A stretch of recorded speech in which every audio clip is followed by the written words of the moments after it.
Sveiki visi gimę po jaučio ženklu. Pasižiūrėkime laikotarpį, kas jūsų laukia nuo balandžio 29 iki gegužės 5 dienos. Savaitės perspektyvos. Ko vengti ir patarimas jums.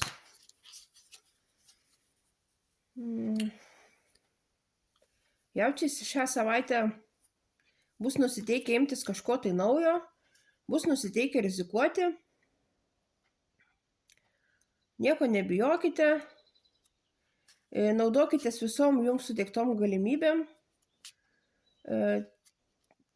Tiesiog mažiau analizuokit situacijas, ženkit pirmą žingsnį. Ko vengti? Venkite gynimosi nuo visų, noro atsitraukti, nenoro bendrauti su žmonėmis, noro pabėgti nuo kažkokių tai problemų sprendimų.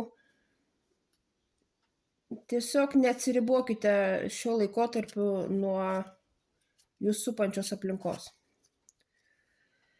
Ir patarimas jums, jei gausite kažkokių tai pasiūlymų, juos priimkite, naudokitės visomis jums suteikiamomis galimybėmis, nebijokite rizikuoti, nebijokite pradėti kažką tai naujo.